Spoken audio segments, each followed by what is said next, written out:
drugs had took a hold of me that, I mean, my family didn't even know who I was. My kids didn't. And at that time, I cared nothing for nobody but the drugs. I can sit here and lie and say, yeah, I love my kids. I do love my kids. But my kids was not enough to stop me from what I was doing. My family wasn't.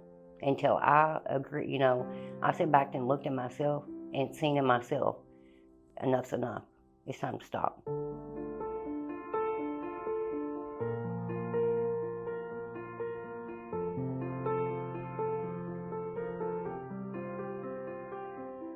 My kids are grown. All three of my kids were grown before I picked up the first drug. And I didn't realize how much I had changed until my granddaughter looked at me and she told me she wanted to become a doctor because I was sick. And she didn't realize there was a drug problem. She was too young. I just kept telling her I was sick. That's why I wasn't there. And that right there hits hard.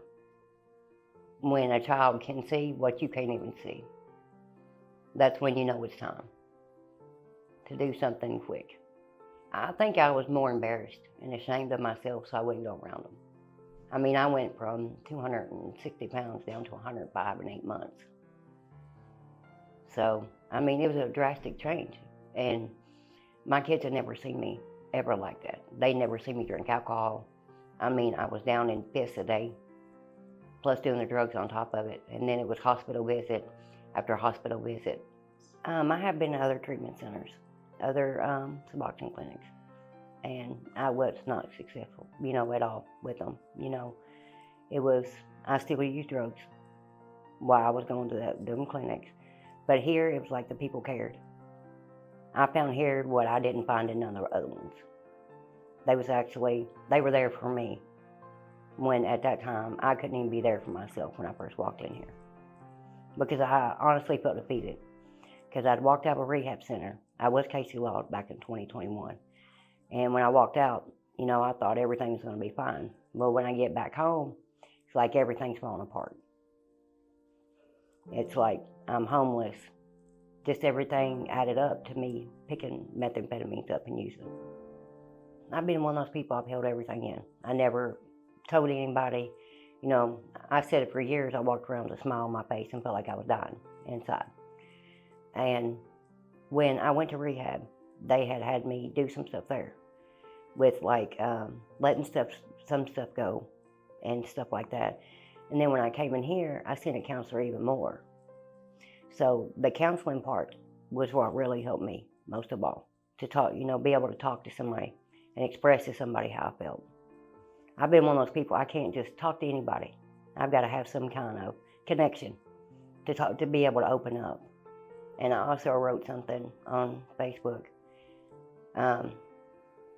Today's the day. I might make a mistake. Tomorrow it might go away. But as long as I stay sober for today, I'll make it the next day. They've encouraged me here to keep writing. I started writing poems a long time ago, and I just stopped. And they kept giving me books here. And I bet you I've got 30 of them that I wrote different things in. I wrote when I was in rehab too. Actually, I gave a lot of the girls a poem before they left. The ones, quite a few of them. And then a lot of them I still got. I wrote one before I left that day, telling Mike Tyson to take off his shoes. I was going to be the woman that fought the world like him.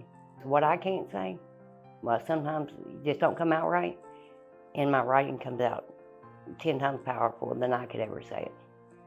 The first one I ever wrote was, recovery, recovery, here I go, AA is going to take my soul. I was in a DOC facility and I was upset. But they kept getting better. It was like, the more I wrote, the more I let go of everything.